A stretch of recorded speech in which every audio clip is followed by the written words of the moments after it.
রাত এখন অনেক। তোমরা সবাই যখন ঘুমাচ্ছ তখন চুপি চুপি আমরা দুজনে বেরিয়ে পড়ছি। রাত প্রায় 12:10 বাজে। মেয়ে আছে ঘরে, ওকেও বললাম যেতে আমাদের সাথে, কিন্তু ও বললো যে না তোমরা ঘুরে আসো, আমি শুয়ে পড়ি। অ্যাকচুয়ালি কালকে ওর এক্সাম আছে, আর ওর এক্সামের কারণে আমরা লাস্ট 2 সপ্তাহ ধরে কোথাও বেরোতে পারিনি। তো সেই জন্য আর আমার বর কিনেছে একটা নতুন বাইক। কি বাইক সেটা তোমরা একটু বাদেই দেখতে পাবে, আর আওয়াজ শুনেও বুঝতে পারবে। তো সেই কারণে লাস্ট 2 উইক কোথাও বেরোনো হয়নি। আর এই সপ্তাহ মানে কামিং স্যাটারডে সানডে হয়ে যাচ্ছে শ্রাবণ মাস, আর শ্রাবণ মাসে আমাদের বাড়ির সামনে বাইক নিয়ে বেরোনো খুবই কষ্টকর, মানে বেরোনোই যায় না। সেই কারণে আজকেই প্ল্যান হলো যে চলো বেরোনোর আগে দুজনের একটা সেলফি তো ম্যান্ডেটরি, তো সেলফি টেলফি তুলে এবারে চলো উঠবো।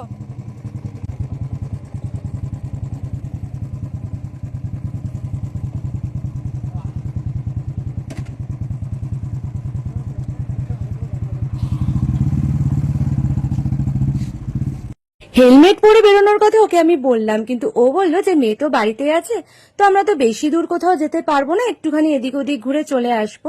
তো সেই কারণে অ্যাকচুয়ালি এর আগে যতবার আমরা এরকম রাত্রিবেলা পাগলামি করেছি বেরিয়েছি ততবারই মেয়ে ছিল মামার বাড়ি।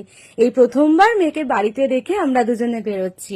তো ভেবেছিলাম কাছাকাছি কোথাও যাব, কাছাকাছি গেছিলাম, কিন্তু যা হয় আর কি, এদিক ওদিক ঘুরতে ঘুরতে হাইওয়েতে তো বেশি ঘুরতে পারছি না, তার কারণে হেলমেট আমাদের কাছে নেই।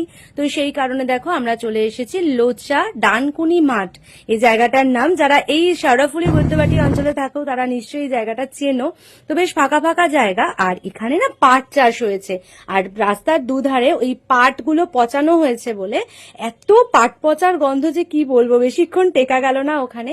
আর ওর বাবা কোথাও দাঁড়ও সেরকম ভাবে করায়নি গাড়ি, কারণ রাত্রিবেলা দাঁড় করানোর কোনো প্রয়োজন নেই, আমরা চলতেই থেকেছি। বেশ ভালোই লাগছে রাত্রিবেলা এরকম ভাবে যেতে। আর সব থেকে বড় কথা কি জানো, মেয়ে আমাদেরকে এতখানি সাপোর্ট করেছে। মাঝ রাস্তায় একবার একটুখানি রাশিকে ফোন করলাম, রাশি বলল যে কোনো চিন্তা নেই, তোমরা ঘোরো, আমি আছি বাড়িতে, আমি শুয়ে পড়ছি জল টল খেয়ে। তো এই বয়সের একটা মেয়ে এতখানি সাপোর্ট করবে, বাবা মাকে এতটা স্পেস দেবে, মানে এটা সত্যি ওর থেকে এক্সপেক্টেড ছিল না আমাদের কাছে। মানে সিরিয়াসলি আমরা ভীষণভাবে লাকি প্যারেন্টস বলতে পারো। তো তোমাদের কারোর বাচ্চা এরকম ভাবে তোমাদেরকে স্পেস দেয় কিনা সেটা অবশ্যই কমেন্ট করে জানিও। তবে এই বন্ডিংটা থাকাটা কিন্তু ভীষণ জরুরি। এইভাবে এই রাস্তা ওই রাস্তা ঘুরে প্রায় 1-1.5 ঘন্টা পরে এখন সময় হয়েছে বাড়ি ফেরার। ইচ্ছা তো ছিল আরো ঘুরি, কিন্তু উপায় নেই, কারণ মেয়ে আছে বাড়িতে, কালকে সকালবেলা ওর পরীক্ষা আছে, আর ওর বাবারও বেরোনো আছে, সকালবেলা 7টা সাড়ে 7টার মধ্যে বেরিয়ে যাবে, আমারও তো উঠে পড়তেই হবে, কাজ আছে। তো সেই কারণে বাড়ি ফিরে এলাম, আবার পরে কোনো একদিন যাব। যখন জীবনে খুব বোর হয়ে যাবে না, তখন এরকম একটুখানি বেরিয়ে পড়বে, এরকম একটু পাগলামি করবে প্রিয় মানুষের সাথে, দেখবে তোমরা অনেক দিনের জন্য অক্সিজেন ফিরে পাবে, আবার বেশ কিছুদিন এইভাবে চলতে পারবে। একঘেয়ে কাজ, একঘেয়ে পড়ানো, একঘেয়ে সংসারের কাজের থেকে একটু মুক্তি পাবে। বাড়ি চলে এসেছি, দেখো বাজে এখন 1টা পরে। রাস্তায় সেরকম লোক ছিল না, ছিল 2-1 জন তারকেশ্বর যাত্রী আর বড় বড় lorry.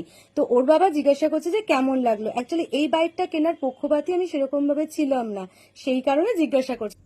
Thank you, good night. Good night, tata. Tata.